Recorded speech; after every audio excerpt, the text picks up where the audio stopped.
Ya, harga emas sempat mengalami kenaikan ke 3392 tapi kemudian turun sampai ke 3333, kurang lebih 330-an, dan itu adalah level support yang memang kita tandai sejak kemarin. Tapi dampaknya berikutnya dia mengalami rebound. Kira-kira apakah hari ini dia akan terus mengalami tekanan atau justru ini waktunya untuk dia kembali naik at least minimal ke 3380 atau mungkin lebih tinggi. Ini dia ulasannya. Oke, kalau kita lihat dari US dollar, status US dollar untuk saat ini technical rebound yang memang sangat wajar karena setelah terjadi penurunan beberapa kali dan akhirnya tertahan di level support yang sama. Artinya ada small double bottom yang terdeteksi di situ untuk kemungkinan dia mulai kenaikan ya. Nah, hanya saja kalau misalkan kita anggap ini adalah double bottom, maka yang harus dilakukan atau yang dikonfirmasi berikutnya adalah kenaikan di atas area yang kita curigai sebagai neckline.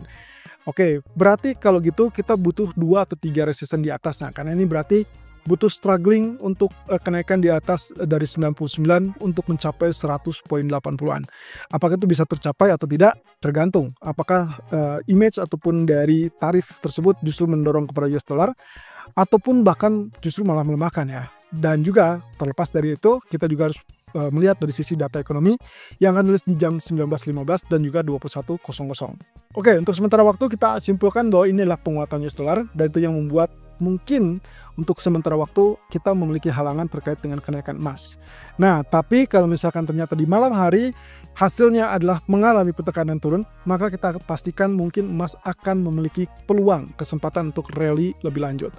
Nah, di sebalik itu adalah posisi USD atau US Treasury Yield yang ternyata juga mengalami kenaikan, tapi coba kita lihat ya, posisinya itu sebetulnya dia sempat turun. Setelah penurunan itu ternyata dia naik dan akhirnya ditutup dengan candlestick seperti demikian. Apakah ini mengindikasikan bullish yang kuat? Jawabannya adalah tidak.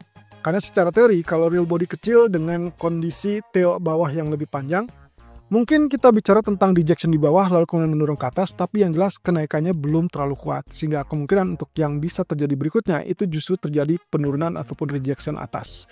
Oke, jadi ke sementara waktu, kalau begitu terkait dengan wave C yang ditunggu-tunggu dari US Treasury kelihatannya belum akan terjadi dalam waktu dekat ya.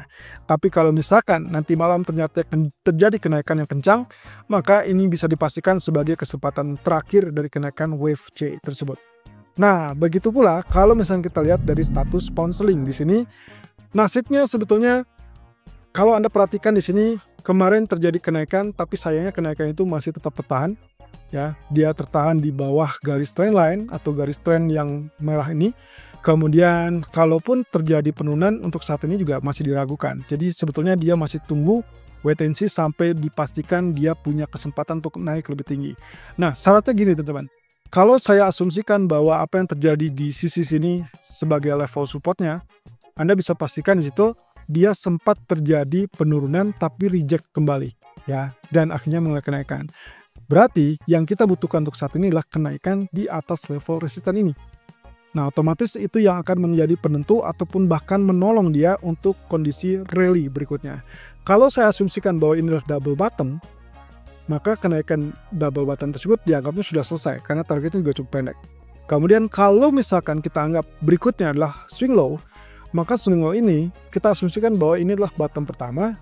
Kalau ternyata berikutnya ternyata dia katakanlah mungkin tidak naik lebih tinggi daripada puncak yang sebelumnya, maka yang dikhawatirkan berikutnya adalah dia membalas dari double bottom menjadi double top, sehingga akhirnya kita akan dapatkan penurunan. Kalau case ini yang terbentuk, maka Anda boleh untuk incar sell atau lakukan sell begitu konfirmasi terjadi penurunan di bawah 1.3480-an. Tapi kalau diasumsikannya ini adalah kelanjutan dari kenaikan, maka yang akan kita lihat adalah dampak kenaikan seperti demikian. Yang kita mungkin akan mendapatkan itulah kenaikan lebih lanjut, lebih tinggi, dan akhirnya tembus di atas area 1.36.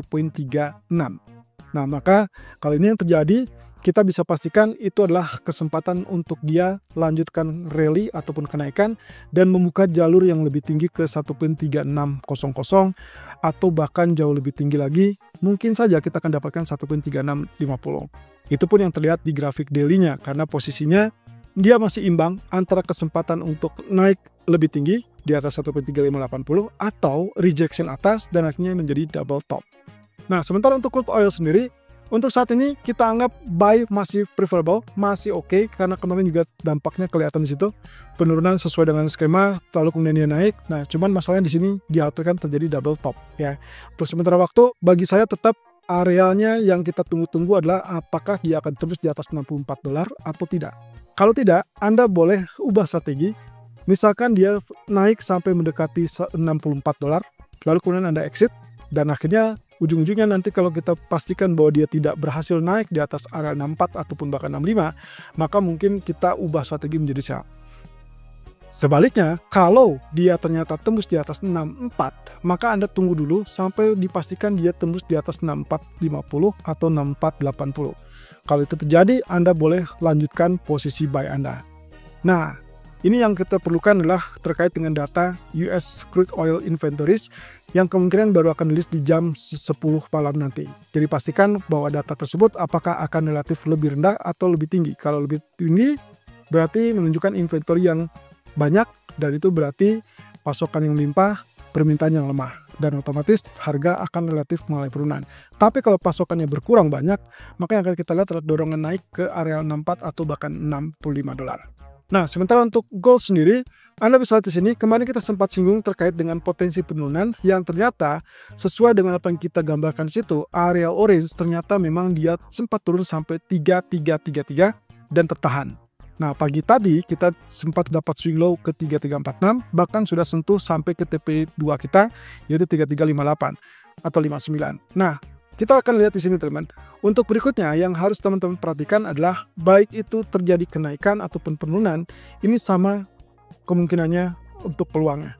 Jadi artinya peluang untuk atas ataupun bawah itu masih bisa terjadi. Tapi untuk saat ini skenario buy masih preferable karena kekhawatiran tarif dan juga ketidakpastian tarif yang masih membayangi, sehingga kemungkinan dorongan ke atas masih bisa terjadi.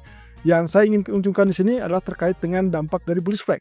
Anda bisa lihat di sini area yang dimaksud dengan bullish flag ini adalah tiang benderanya. Kemudian ini bagian konsolidasi kemarin dan kita anggap ini adalah bagian flagnya dan akhirnya dia tembus di situ. Maka sejak dia terjadi penembusan atau breakout dari zona resisten trend channel ataupun flag, maka yang harusnya terjadi adalah lanjutan dari pola kenaikan ini. Dan itu berarti apapun yang terjadi pada penurunan sampai ke teritori orange, ini adalah area yang harusnya menjadi kesempatan bagus untuk lakukan buy. Dan kemudian dampak berikutnya, ini belum selesai. Walaupun nantinya tembus 3370 atau bahkan 3414 atau bahkan 3430, itu belum selesai. Karena dampak dari kenaikan bullish flag itu adalah kelanjutan setinggi bagian tiang. Dan itu berarti kalau kita ukur harusnya berarti lebih tinggi daripada 3500. Tapi ini harus berjenjang. Nah, untuk jangka pendek berarti kita harus perhatikan di sini yang semula terjadi penurunan juga sempat tertahan di 50%, yang artinya secara teori harusnya dia masih tetap bullish. Dan kalaupun kita anggap ini adalah sebagai bottom yang baru, maka saya masih tetap bisa strategi buy, lanjutkan sampai tembus 3363 atau bahkan sampai sentuh 72 kembali. Kalau ternyata di malam hari terjadi kenaikan di atas 3372, Anda tahu yang harus dilakukan, Anda pertahankan atau lanjutkan buy sampai ke 3390-an. Sebaliknya, kalau yang ternyata dia gagal untuk tembus 3370 kembali, maka prepare untuk lakukan sell dengan potensi 3346 atau bahkan 3330-an. Trendline ataupun support trendline, kalau kita bicara tentang demand, maka kemungkinan yang paling kuat adalah masih tetap di zona ini. Nah, kalau misalkan terjadi penurunan, sebetulnya reversal bearish yang jauh lebih kuat adalah saat dia turun tembus di bawah 3318, yaitu Fibonacci retracement 61,8. Kalau ini yang terjadi, Anda boleh pertahankan skenario sell, tapi kalau tidak terbentuk atau tidak turun, bahkan tidak turun di bawah 3330, maka skema buy masih tetap diperkenankan.